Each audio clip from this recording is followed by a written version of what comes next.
কথা বলছেন পুরো জায়গাটা বোঝার কোথায় কি পরিস্থিতি এই জায়গাটা অর্থাৎ এখানে ভয়াবহ দুর্ঘটনা হয়েছিল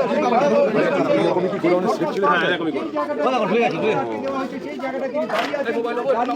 তার যারা দলীয় সমর্থক আছে তাদের সঙ্গে কথা বলে পুরো জায়গাটা বোঝার চেষ্টা করছেন এবং আমরা দেখলাম মিনিট পাঁচেক আগে তিনি আসেন এবং আসার পরে গাড়ি থেকে নেমে কর্মী সমর্থকদের নিয়ে হেঁটে হেঁটে আসেন। আমরা জানি এই জায়গাটা 28 জানুয়ারি থেকে বিএনএসএস 163 ধারা করা আছে এবং তারপরেও এই পরিস্থিতি এখানে তিনি দেখতে এসেছেন এবং তিনি আসার পথে যেই জায়গাটায় ব্যারিকেড করা হয়েছে যার পরে যেতে দেওয়া হবে না সেই জায়গাটায় তিনি দাঁড়িয়ে পড়েছেন এবং দাঁড়িয়ে এই যে ঘটনাস্থল পুরো জায়গাটা বোঝার চেষ্টা করছেন। তার যা সহকারী রয়েছে তারা বোঝাচ্ছেন, পুরো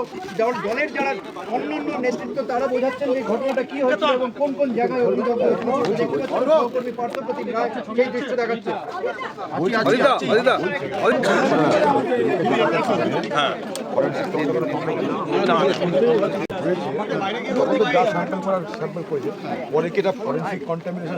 ফরেন্সিক কন্টামিনেশন করেছেও আগে এবং তারপরে পুরোটাই র্যাম্পার ভেতরে লোকজন ঢুকতে দিয়েছে, তারপরে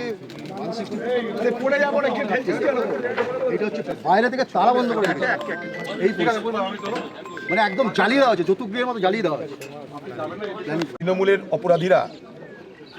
যাদের দৌলতে আজকে এখানে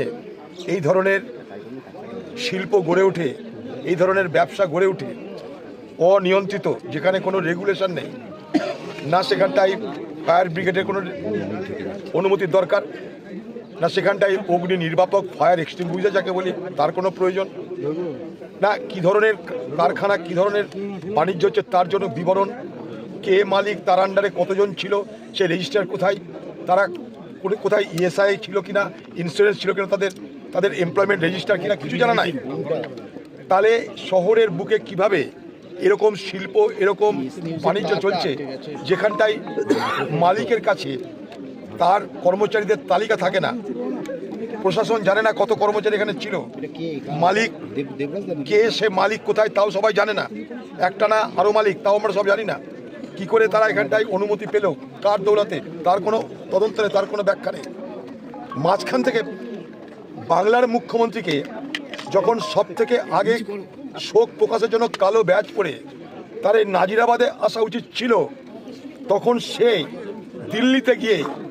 সার্কাস করছে আর দিল্লিতে সুপ্রিম কোর্টে হাজিরা দিয়ে তার নাজিরাবাদের যে দায়িত্ব সেই দায়িত্ব পালন থেকে সে পালিয়ে বেড়াচ্ছে। আচ্ছা, কোনো মানুষ বাংলার এটাকে সমর্থন করবেন?